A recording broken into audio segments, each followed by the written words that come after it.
Amen, amen, amen. Oh, lorsqu'on parle de ce personnage Jésus, qu'est-ce que cela nous met de la joie dans nos cœurs. Et nous sommes contents ce soir, n'est-ce pas, mesdames et messieurs? Nous avons passé une excellente journée, je sais. Non? Yes, il a fait beau aujourd'hui. Certains sont allés à la plage. Je peux voir? Même pas. Oui, il y en a quand même un. Repos total. Voilà. Ben, j'ai dû faire beaucoup de trajets aujourd'hui parce que j'ai dû aller m'occuper de ma mère à Vieux-Habitants et revenir ici ce soir. Ça fait aussi partie de la vie. Quand on a des parents qui sont vieillissants, il faut aussi être à leur côté. Donc, comprenez que j'ai déjà beaucoup roulé aujourd'hui. Mais je suis là et je suis contente, heureuse d'être avec vous et de passer cette soirée en votre compagnie.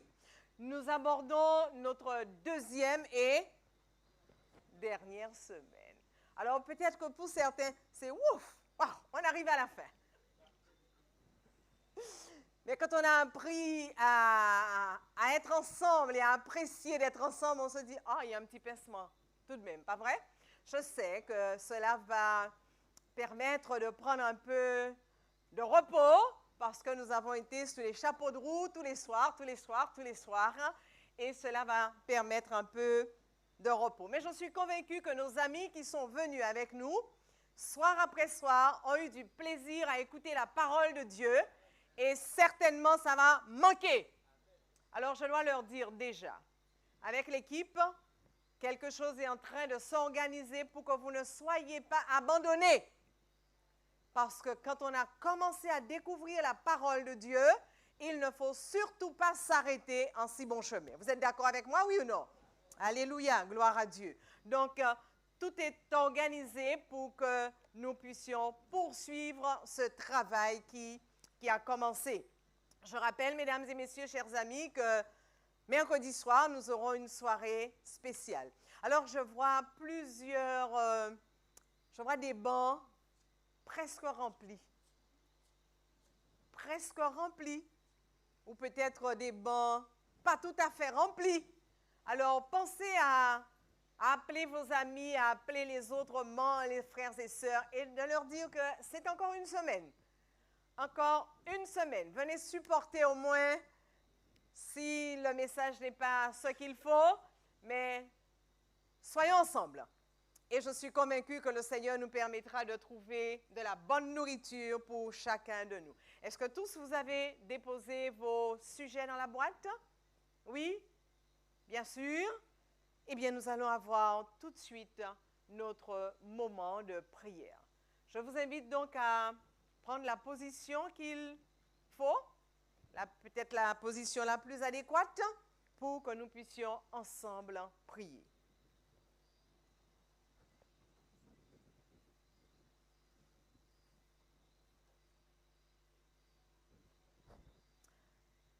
Éternel, notre Seigneur et notre Dieu, nous nous inclinons, nous nous prosternons devant ta majesté auguste en cet instant, reconnaissant ta toute puissance et surtout, tendre Père céleste, le pouvoir que tu as de répondre à nos prières. Nous te faisons confiance et nous savons, Seigneur, que tu es le Dieu des miracles. Voilà pourquoi ce soir, nous nous approchons encore de ton trône de grâce. Et nous t'implorons humblement, te demandant de venir à notre secours. Il y a peut-être dans cette salle un jeune, Seigneur, qui te demande quelque chose de précis, peut-être au niveau de ses études, qui voudrait trouver un travail, ou peut-être sur le plan sentimental, il aurait souhaité trouver l'âme sœur. C'est toi qui as dit de demander. Et Seigneur, même dans ces dossiers qu'on pourrait considérer peut-être personnels, mais lorsqu'il y a une relation entre toi et nous voulons absolument que ce soit toi qui nous dirige. Voilà pourquoi je te prie en cet instant pour ce jeune. Je te demande, Seigneur, de le visiter, de répondre à ses préoccupations. Peut-être parce qu'il a des soucis, un autre a des soucis au niveau de l'école, avec ses camarades. Les choses ne se passent pas bien, avec les professeurs. Seigneur, je prie aussi en cet instant que tu viennes à son secours. Peut-être que c'est un père de famille qui en ce moment même te supplie, mon Dieu, de lui venir en aide pour que son foyer, oui Seigneur, que son foyer continue de fonctionner convenablement parce qu'il aime son épouse, il aime ses enfants, mais il réalise qu'il y a des difficultés. Seigneur, visite cet homme. Visite aussi cette femme, cette mère de famille, peut-être qui élève seule ses enfants et qui a du mal à joindre les deux bouts. Seigneur, viens lui en aide en cet instant. Peut-être qu'il y a quelqu'un d'autre qui traverse un moment difficile au niveau de santé. Seigneur, tu es aussi le Dieu qui a guéri dans le passé, qui guérit encore aujourd'hui. Et nous prions, Seigneur, pour que tu viennes au secours de cette personne. Quel qu'en soit le sujet, Seigneur, toi, tu sais toutes choses. Il y a certainement de ceux ce soir qui te demandent, Seigneur, de leur permettre de mieux te connaître, de mieux te fréquenter, afin de pouvoir se positionner pour toi. Oh, notre Père et notre Dieu, nous prions cet instant pour que cette prière aussi soit exaucée. Et que chacune de ces personnes qui cherchent à mieux te connaître, qui décident, qui voudraient en ce soir, mon Dieu, prendre la bonne décision, éclaire, oriente, interviens, Seigneur, pour apporter la réponse que tu dois donner toi-même et que ces personnes soient en mesure de suivre les conseils que tu leur donnes. Seigneur, nous savons que tu entends nos prières et si toutefois elle est mal faite, nous te demandons dans le nom de Jésus de permettre à l'Esprit Saint de modifier cette prière de telle sorte qu'elle soit reçue, qu'elle soit traitée. Et déjà nous te disons merci pour l'exaucement de ces prières. Que ton nom seul soit béni. Que ton nom seul soit exalté et mets de la joie dans nos cœurs, afin que très bientôt nous puissions battre les mains en ton honneur, Seigneur, pour les réalisations de ces miracles dans nos vies. C'est dans le nom de Christ que nous te prions et pour ta seule gloire. Amen. Amen. Merci, Seigneur.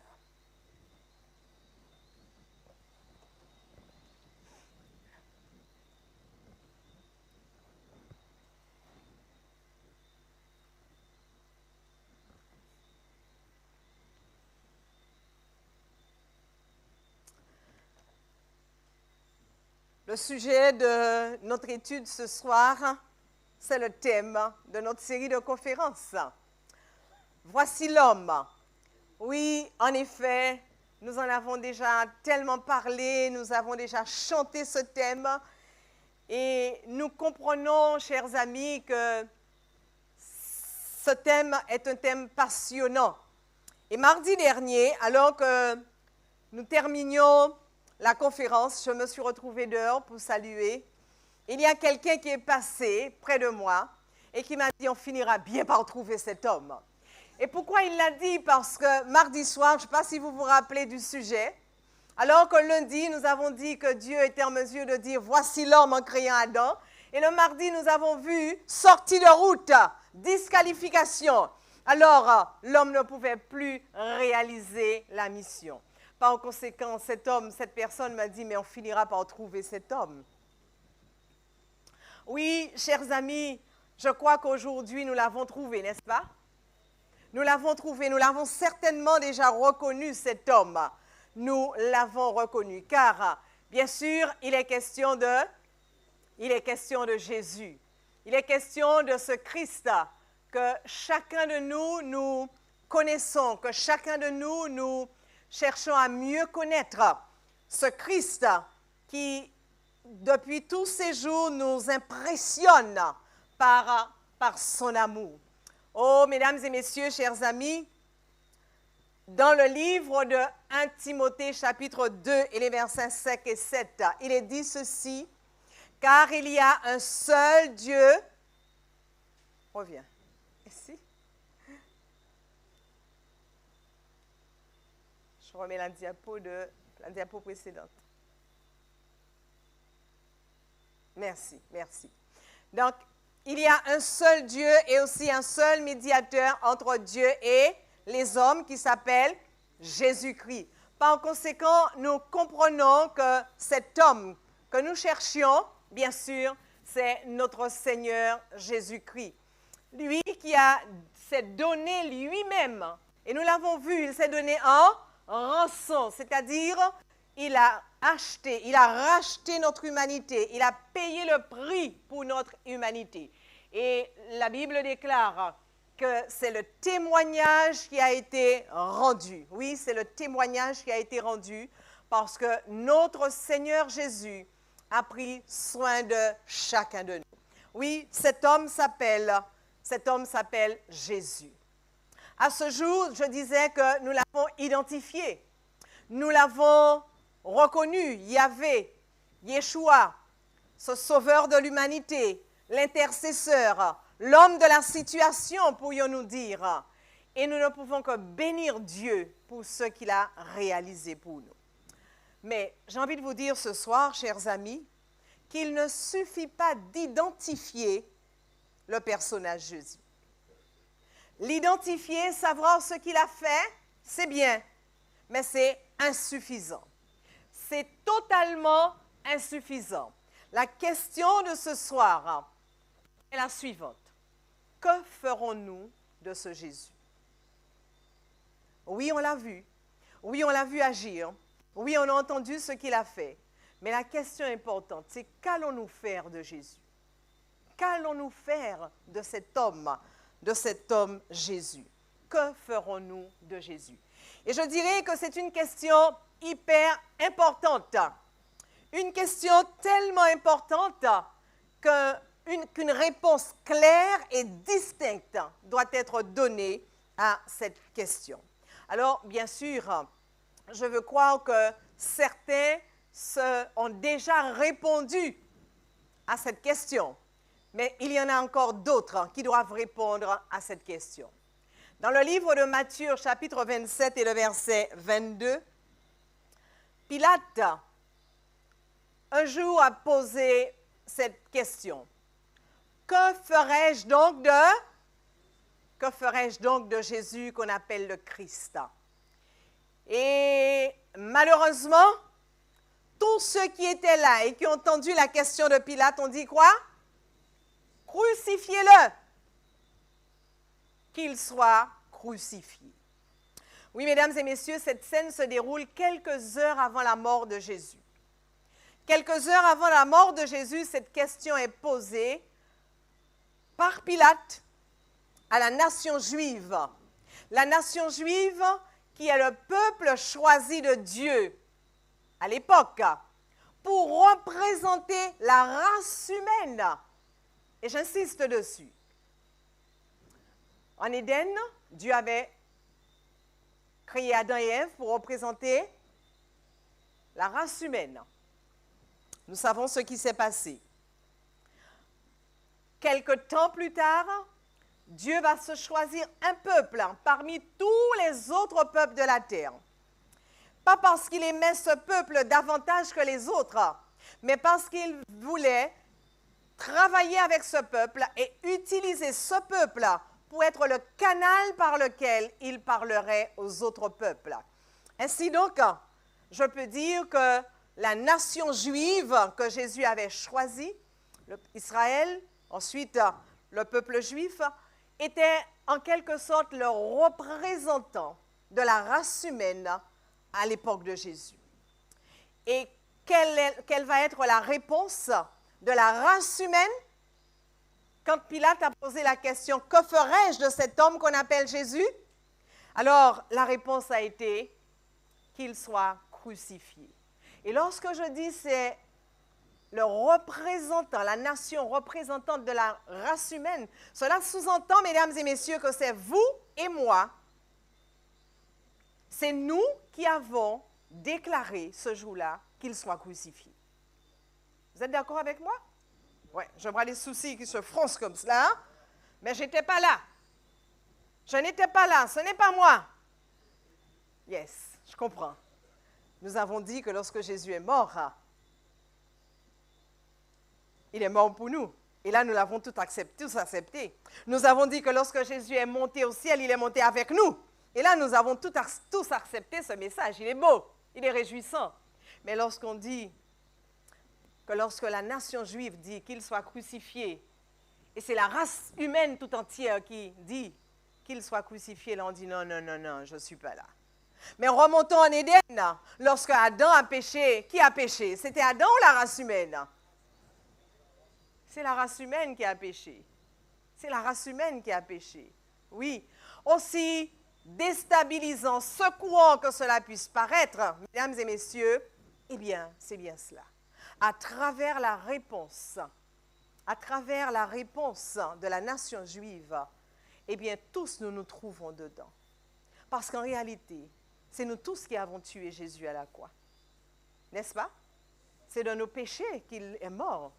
Nous l'avons tous tué à la croix. C'est à cause de nous qu'il est monté sur la croix du calvaire. C'est à cause de nous qu'il a connu la mort. Ce sont vos péchés et les miens. Oui, la réponse a été qu'il soit crucifié. Alors, c'est vrai que ça paraît difficile, mais on pourrait se poser la question, si j'étais là, quelle réponse aurais-je donnée ce jour-là?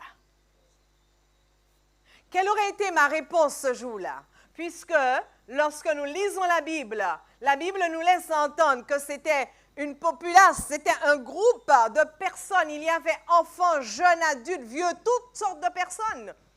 En pleine nuit, personne ne dormait ce soir-là. Parce que tous étaient en train de scander qu'il soit crucifié. Alors si j'étais là, peut-être que j'aurais été l'exception, comme Marie, sa mère, parce que je veux croire que Marie n'a pas crié qu'il soit crucifié.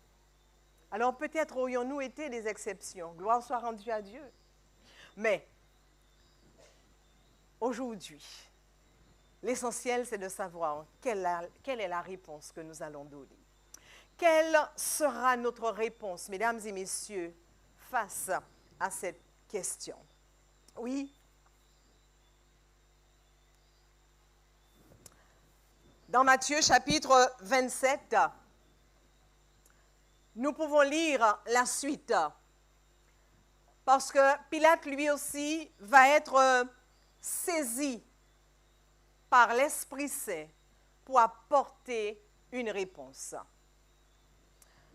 Non satisfait alors de la réponse qui lui avait été donnée, Pilate va continuer à chercher et à fouiller, à creuser, parce qu'il voulait à tout prix éviter ce crime, tandis que le peuple voulait à tout prix que ce crime ait lieu.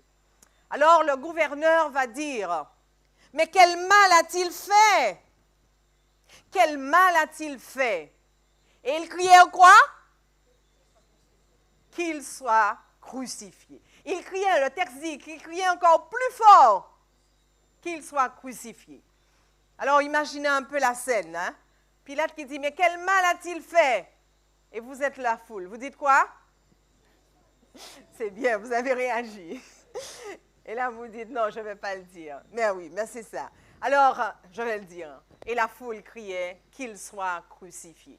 Et au verset 24, Pilate, voyant qu'il ne gagnait absolument rien, mais que le tumulte augmentait, prit de l'eau. Il se lava les mains en présence de la foule. Comme vous dire, je ne suis pas responsable. En pas d'embêter un autre. En pas qu'à suivre autres. Je me lave les mains. N'est-ce pas une expression que nous utilisons souvent pour dire que nous ne sommes pas dedans? Voilà. Pilate aussi l'a dit, je me lave les mains, car je suis innocent du sang de ce juste. Ce qui va se passer, cela vous regarde, vous et vous seuls. Oh, mesdames et messieurs, chers amis, cet homme Pilate n'était pas un juif. C'était un Romain. C'était un gouverneur romain de l'époque. Et alors, cet homme trouve que ce n'est pas normal qu'un homme qui a fait tant de bien, parce qu'on lui a parlé du bien que Jésus a fait, quelques jours auparavant, il était avec la foule, il guérissait, il leur a donné à manger, il prenait soin de tous ceux qui venaient chercher secours auprès de lui. Et Pilate ne comprend pas. Il ne croit pas en Dieu, mais seulement il est en train de dire, mais ce n'est pas normal votre attitude. Alors, après avoir essayé et encore, il est obligé de dire, je me lave les mains, je ne suis pas de votre côté.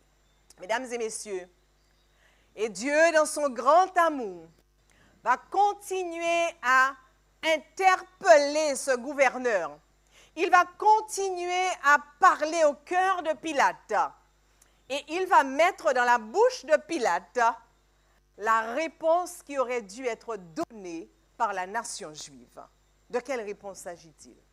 Si nous revenons, on ne va pas reprendre le texte, rappelez-vous de ce texte que nous avons lu dès le départ, Ézéchiel chapitre 22. Et Dieu disait quelque chose, je cherche un homme. Je cherche un homme qui se tiendra entre la nation et entre le pays et moi. Un homme qui va se tenir debout et qui va intercéder pour que je ne détruise pas le pays. Et alors, Dieu attendait la réponse. Et la nation juive aurait dû donner la réponse. Malheureusement, elle ne l'a pas donnée. Et Dieu va mettre la réponse dans la bouche de Pilate. Regardez ce qui est écrit dans Jean chapitre 19 et les versets 4 et 5. Alors, Pilate, non satisfait, pourtant il a déjà lavé les mains, mais il ne peut pas, l'Esprit du Seigneur le pousse à réagir. Tu ne peux pas t'en sortir comme cela. Et alors Pilate revient à nouveau et il dit aux Juifs, voici, je vous l'emmène dehors afin que vous sachiez que je ne trouve aucun crime en cet homme. Jésus sortit, portant alors une couronne d'épines sur la tête et un manteau de pourpre. Et Pilate va faire cette déclaration. Voici l'homme. C'est Pilate qui va prononcer cette déclaration. Jean chapitre 19 et les versets 4 et 5. Voyez, quand je vous dis, il faut chercher dans la Bible pour vous assurer que ce que je dis, c'est vrai. Hein? D'accord? Cette réponse, mesdames et messieurs, qui aurait dû être donnée par la nation juive, qui aurait dû dire, voici l'homme que nous attendions depuis si longtemps. Voici l'homme qui est venu pour sauver l'humanité. Voici l'homme, le Fils de Dieu. Voici l'homme qui va relever la race humaine. Voici l'homme qui va nous faire du bien. Eh bien, la réponse n'est pas venue de la nation juive. Il a fallu que Dieu mette la phrase dans la bouche d'un païen, d'un non-croyant. Et c'est lui qui va dire, voici l'homme. D'un ton suppliant, disant à la nation juive, au peuple de Dieu, voici l'homme. Qu'a-t-il fait? Qu'a-t-il fait pour mériter la mort? Oh, vous savez quelque chose, chers amis, Dieu est un Dieu vraiment impressionnant. Un Dieu vraiment extraordinaire. Et quel que soit le chemin qu'il va passer, il arrive à ce qu'il veut. Il fallait qu'on entende, voici l'homme. Alors qu'on ne l'a pas entendu par ceux qui devaient le dire, il va mettre la parole dans la bouche d'un incroyant et qui va prononcer cette déclaration. Chers amis, cela signifie que Dieu est vraiment un Dieu magnifique, un Dieu vraiment bon, parce que quand il déclare, quand il utilise ce gouverneur romain pour donner la réponse, il est en train encore de tendre une perche à son peuple. Et c'est de la même manière qu'il continue encore d'agir avec nous, encore et encore, encore et encore. Oui, Pilate se représentant de Christ à ce moment-là, j'ai envie de dire, le défenseur de l'homme à ce moment, va le présenter. Grâce à cette confession, tirée de justesse dans la bouche de Pilate, personne n'a pu ignorer ce jour-là que Jésus était l'homme. Et personne ne peut ignorer encore aujourd'hui que Jésus a été l'homme de toutes les circonstances. Amen? Amen. Amen. Gloire à Dieu. Oh, j'aime la parole de Dieu parce qu'elle est magnifique. C'est une parole qui a du poids et qui nous emmène vraiment à comprendre ce que Dieu veut de chacun de nous. Alors ce soir, mesdames et messieurs, on pourrait se poser la question, comment démontrer à l'univers tout entier, comment démontrer à Dieu que tu as compris que Jésus est l'homme de la situation? Comment? Comment vas-tu le démontrer? Parce que rappelez-vous, la race humaine a été appelée à l'existence pour éclairer l'univers entier. Pour éclairer l'univers entier. Alors si la nation juive est passée à côté, mais ce soir, comment allons-nous éclairer l'univers? Et quand je parle de l'univers, je parle de tous ces anges, je parle de tous ces mondes habités qui ont besoin encore de connaître la profondeur de l'amour de Dieu, la sagesse infiniment variée de Dieu. Quelle sera notre réponse? Tu le crois que Jésus est l'homme? Et c'est bien. Mais comment vas-tu le démontrer? La Bible parle d'un homme qui lui aussi croyait que Jésus était vraiment le Fils de Dieu. Il le croyait de toutes ses forces, mais il avait du mal à agir. C'est pourquoi on ne peut pas seulement croire, mais il faut se positionner. Il faut se positionner. Et ce soir, la phrase peut-être qui est là pour être celle que nous pouvons aussi dire, Jésus, j'ai choisi de te suivre. C'est une manière de lui dire, je reconnais que tu es l'homme de la situation, que tu es l'homme qui devait venir et qui est venu, et par conséquent, je choisis de te suivre. Alors, je disais qu'il y a un homme qui à l'époque de Jésus, avait entendu parler de Jésus, qui lui aussi croyait en Jésus, mais alors, il avait beaucoup de mal à se positionner. Ce récit se trouve dans le livre de Jean, chapitre 3. Jean, chapitre 3. Je vous invite à prendre ce texte avec moi. Le nom de cet homme est Nicodème, et vous avez certainement entendu parler de son histoire. Dans Jean, chapitre 3, et nous lirons les versets 1 à 2 dans un premier temps.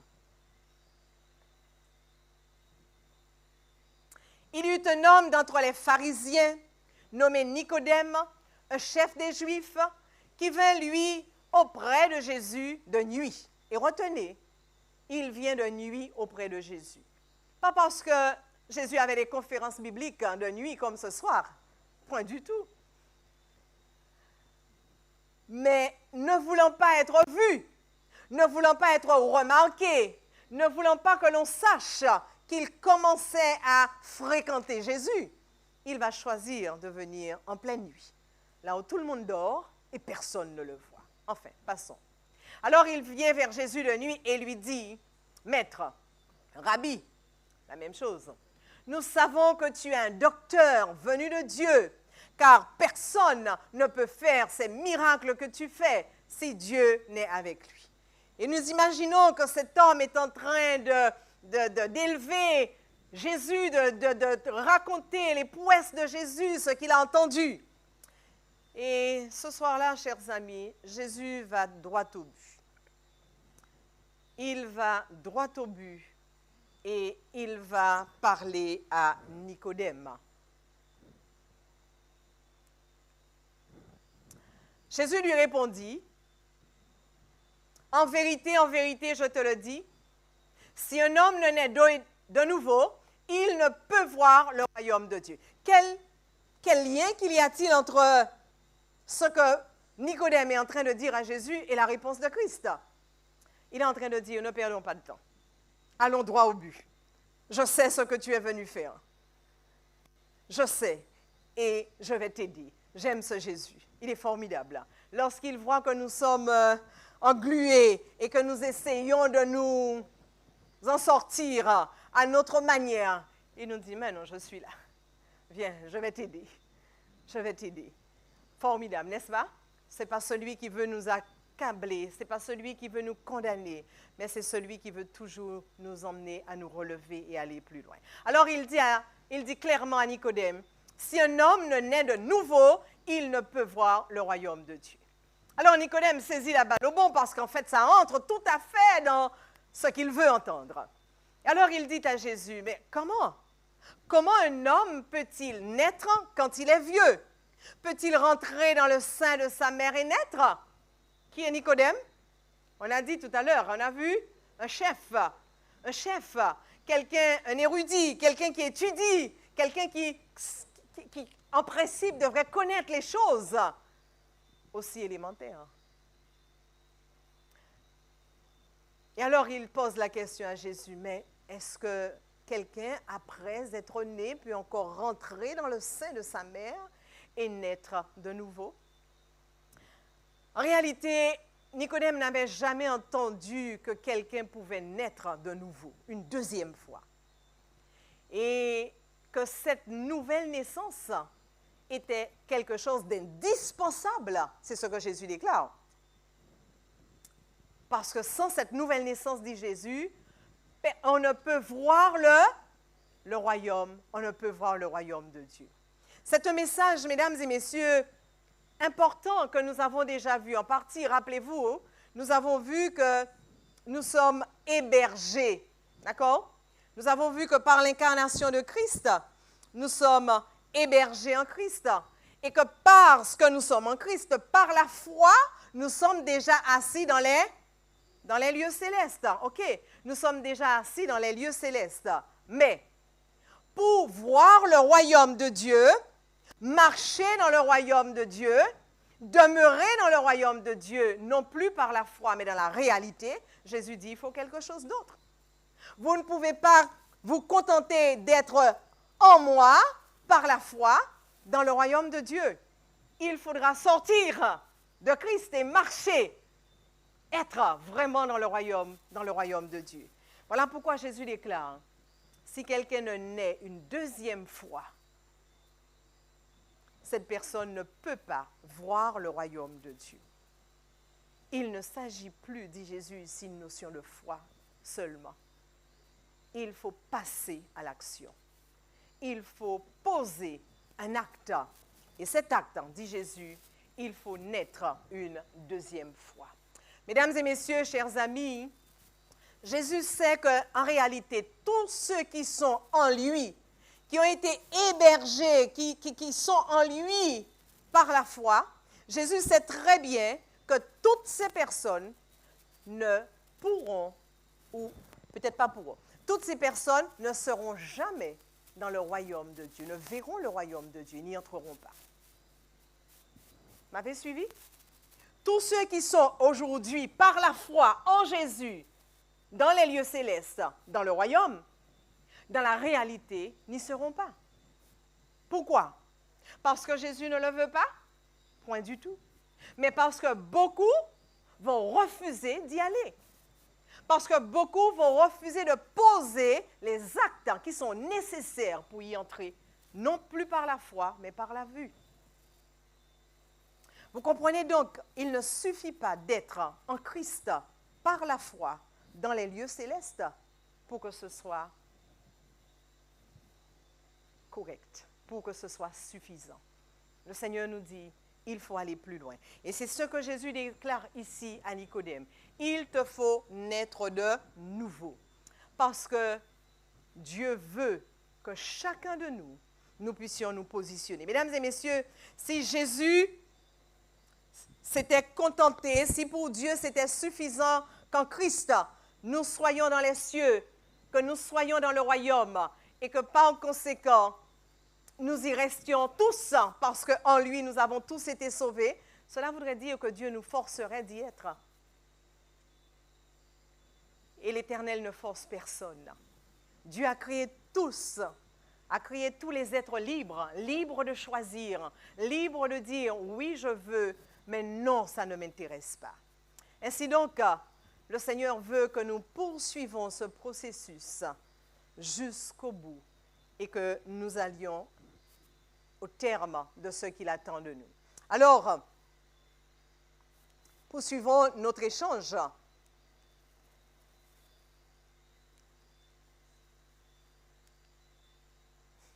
Et au verset 5, Jésus donc va répondre à Nicodème, puisqu'il lui a posé la question, mais est-ce que quelqu'un peut entrer dans le sein de sa mère et naître? Et alors Jésus va expliquer la chose. Et voici ce qu'il dit au verset 5. En vérité, je te le dis, Nicodème, si un homme ne naît d'eau et d'esprit, il ne peut entrer dans le royaume de Dieu. Waouh! Et là, les choses sont plus claires.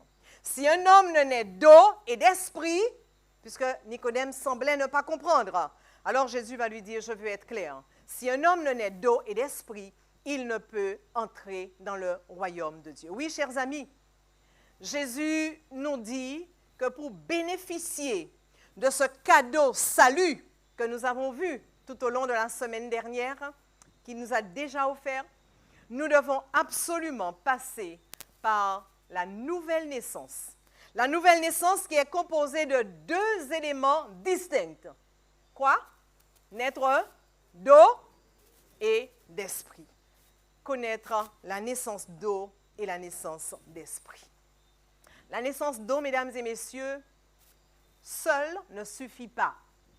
Si quelqu'un naît d'eau, et là, quand on parle de la naissance d'eau, on parle du baptême, ce n'est pas suffisant pour entrer dans le royaume de Dieu. Jésus dit qu'il faut naître d'eau et d'esprit. La naissance d'esprit non plus n'est pas suffisante pour entrer, pour entrer dans le royaume de Dieu. C'est l'union des deux qui va produire la nouvelle naissance. Retenez bien cela. C'est l'union des deux qui va produire la nouvelle naissance. Tout comme il a fallu l'union du divin et l'humain pour que l'homme soit restauré, réhabilité, il faut bien sûr que cela se manifeste par le baptême d'eau, l'humain, et le baptême de l'esprit, le divin. Il faut absolument les deux. Le baptême, mesdames et messieurs, par conséquent, est un message fort que nous transmettons à l'univers. Ce n'est pas juste un acte que l'on pose, c'est un message fort que nous transmettons à tous les habitants de la terre, mais que nous transmettons aussi à tous les habitants de l'univers, à tous les anges, pour leur dire, nous avons compris que l'acte que Jésus a réalisé, ce lien qui a tissé en devenant un homme et donnant la main, unissant l'humain et le divin, on l'a compris. Et nous aussi, nous décidons de faire la même chose par le baptême. Alléluia, alléluia, gloire à Dieu. Oui, mesdames et messieurs, chers amis, Dieu, le Seigneur nous invite à comprendre toutes ces choses. C'est pourquoi la naissance, oui, ce que je disais, la naissance d'eau seulement ne suffit pas, ni la naissance de l'esprit seulement. Donc, c'est l'union des deux. Compte tenu par conséquent de l'importance de cet acte qui s'appelle le baptême, les choses doivent être claires. Les choses doivent être claires à notre esprit. C'est quoi le baptême d'eau? Je l'ai déjà dit. C'est-à-dire passer dans les eaux du baptême, entrer dans l'eau pour être baptisé. Et j'insiste sur le fait, c'est rentrer dans l'eau. Parce que certaines personnes pensent et disent que j'ai été baptisé alors que j'étais bébé. J'ai été baptisé lorsque j'étais un bébé. Et en fait, le prêtre, à l'époque, m'a posé quelques gouttes d'eau sur le front. Bien sûr, ça peut se comprendre. On ne va pas plonger un bébé dans l'eau, bien qu'il vit dans l'eau pendant le sein de sa mère, mais une fois qu'il est sorti, il a oublié cela et le plonger comme ça dans l'eau, c'est peut-être pas la meilleure solution. Par conséquent, juste quelques gouttes d'eau posées sur son front. Et les personnes disent, mais j'ai été baptisé. Je dois vous dire, chers amis, que la Bible parle de ce sujet autrement. Et dans le livre de Jean chapitre 3 et le verset 23, La parole de Dieu dit que c'est celui qui croira qui se fera baptiser. Est-ce qu'un bébé est en mesure de croire pour se faire baptiser? Non. Celui qui croira, c'est lui qui se fera baptiser. Alors, c'était bien de la part de vos parents, alors que vous étiez enfants, de décider pour vous. Mais la parole de Dieu dit, aujourd'hui que vous êtes devenus adultes, vous devez décider pour vous-même. C'est une affaire personnelle. C'est une affaire individuelle. Nous ne sommes pas sauvés, baptisés par procuration. Les parents ne peuvent pas poser cet acte pour nous. Chacun doit poser son acte et doit le dire clairement. Est-ce que ça va jusque-là? OK. D'ailleurs, le mot baptiser, le mot qui est utilisé dans ce texte, baptiser, vient du mot grec baptizo. Et que signifie baptizo? Ben, cela signifie plonger, immerger, submerger. Par conséquent, il n'y a pas de baptême qui ne soit pas un acte où la personne est submergée, où la personne est plongée, où la personne est immergée. Donc, les quelques gouttes d'eau que vous auriez reçues, je dis vous parce que je ne l'ai pas reçu, d'accord? Mais les quelques gouttes, certains qui ont reçu ces quelques gouttes d'eau sur leur front, alors, au risque de vous déplaire en ce soir, mais je dis la vérité, la parole de Dieu dit que ce n'était pas un baptême, puisque pour être baptisé, il faut être plongé, il faut être immergé, il faut être submergé. Alors, on peut parler de baptême. Oh, mesdames et messieurs, chers amis, notre Seigneur nous dit toutes ces choses parce qu'en réalité, il nous aime. Il nous aime et il veut que les choses soient claires à notre esprit. Et c'est ce que Jean a reçu comme enseignement. Voici ce qui est dit de Jean. OK, d'accord, je vais avancer, j'ai déjà dit. C'est ce que Jean va recevoir comme enseignement. Parce que lorsqu'il va baptiser là où il y a beaucoup d'eau. De même, naître de l'esprit, c'est être aussi immergé. Si nous avons dit que baptême, c'est être immergé, par conséquent, naître aussi d'esprit, puisque nous avons vu, le baptême, c'est deux choses, naître d'eau et naître d'esprit. Par conséquent, naître d'esprit, c'est aussi être immergé, plongé dans l'esprit de Dieu. Qu'est-ce que ça veut dire, être plongé dans l'esprit de Dieu? Oui, mesdames et messieurs, lorsque nous recevons le baptême de l'esprit, cela signifie que nous sommes remplis de l'Esprit Saint. Et l'Esprit Saint, désormais, c'est lui qui nous conduit.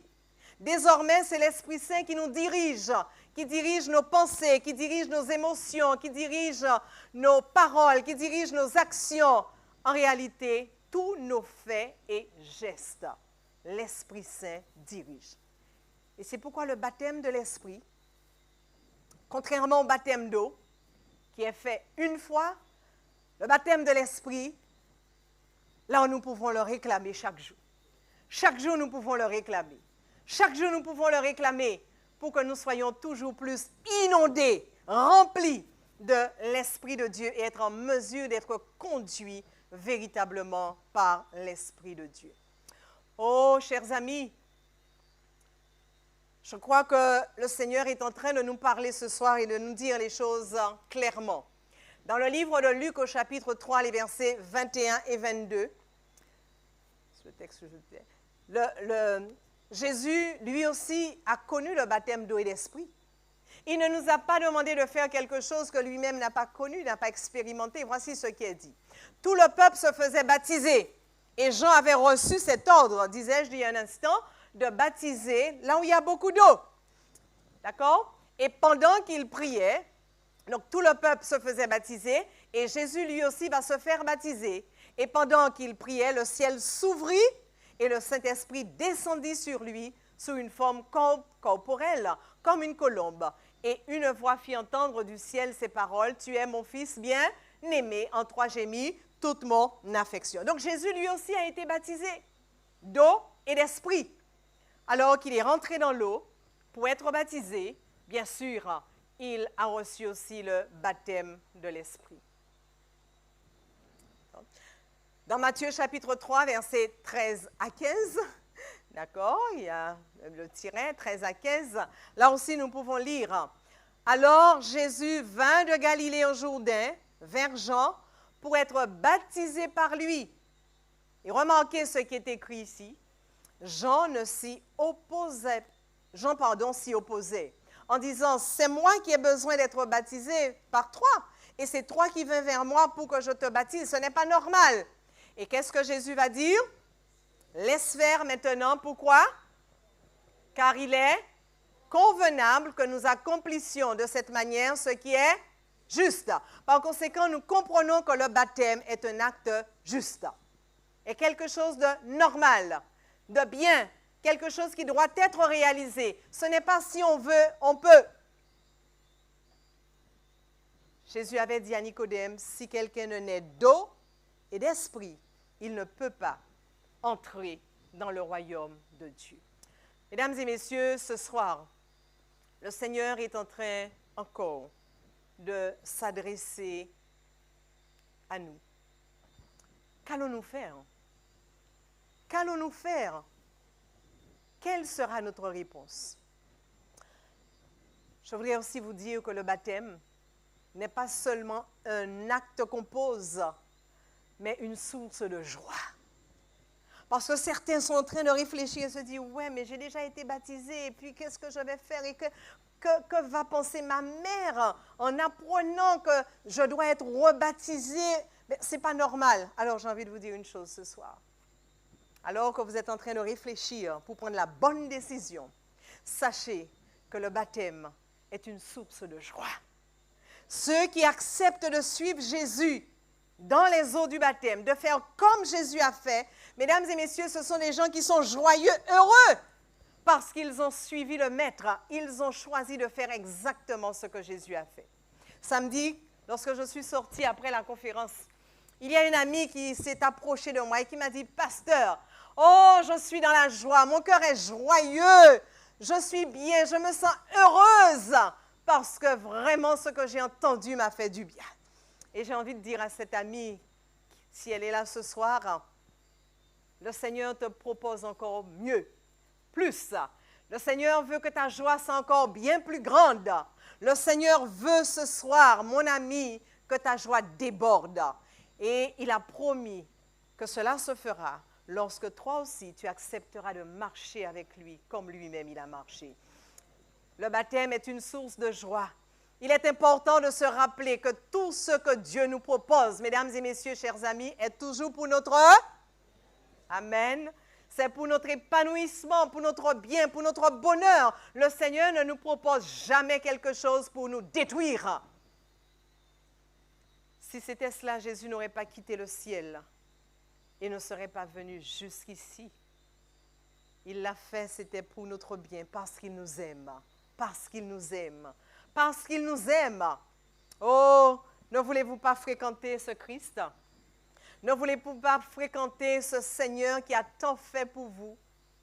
Oui, oui, chers amis, ce soir encore, le Seigneur t'invite à poursuivre dans cette marche avec lui. Il t'invite à continuer à cheminer avec lui. Oui, lorsque nous acceptons Jésus comme le Seigneur de notre vie, il nous remplit.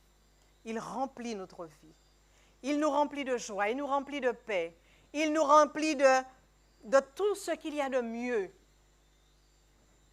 parce que nous apprenons à marcher dans les voies du Seigneur. Alors ce soir, y aurait-il quelqu'un ici qui voudrait dire à Jésus, « Seigneur, je veux te suivre, là aussi, dans les eaux du baptême. Je veux te suivre parce que ce que tu as fait pour moi, personne ne sera en mesure de faire autant. Peut-être qu'aujourd'hui, je n'ai pas encore compris vraiment toute la portée, la dimension de cet acte, de cet engagement, mais j'ai envie de te suivre. J'ai envie, Je veux faire cette expérience avec toi.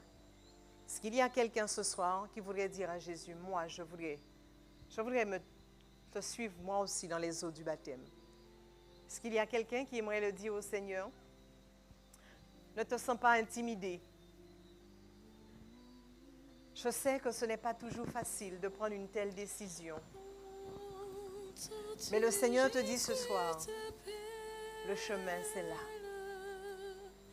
La voie que Jésus a connue, c'est là où il t'appelle aussi, mon ami. Et rappelle-toi que tu ne pourras pas seulement demeurer par la foi en Jésus, hébergé en lui. Si un jour tu veux entrer dans le royaume des cieux et marcher sous tes deux pieds, vivre le royaume de Dieu, il te faudra passer par ce baptême, le baptême d'eau et le baptême d'esprit. Je voudrais t'encourager à réfléchir encore. Sache cependant que samedi, nous aurons une cérémonie de baptême. Il y a de ceux qui se préparent déjà. Et je bénis Dieu pour cela. Et si toi aussi, tu comprends que c'est ton temps, si toi aussi, tu comprends que c'est ton moment, si toi aussi, tu veux dire à Jésus, Seigneur, je veux te suivre, alors tu peux toujours te rapprocher de l'équipe, te rapprocher de moi. Nous allons t'expliquer encore plus en détail les choses si c'est nécessaire. Mais accepte de marcher sur la voie que le Seigneur Jésus t'a tracée. Et alors tu seras la femme la plus heureuse. Tu seras l'homme le plus heureux. Tu seras le jeune le plus heureux. Parce que tu auras rencontré ton Seigneur. Non pas pour un moment, mais tu auras pris l'engagement avec lui de vivre avec lui pour l'éternité.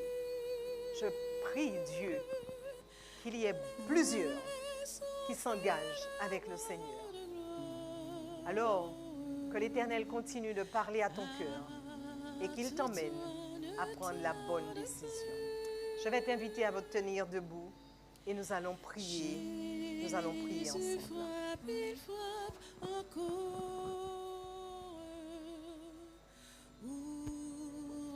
Ton libérateur et pour toi luire l'aurore du véritable bonheur. Laisse entrer. Laisse entrer le roi de gloire.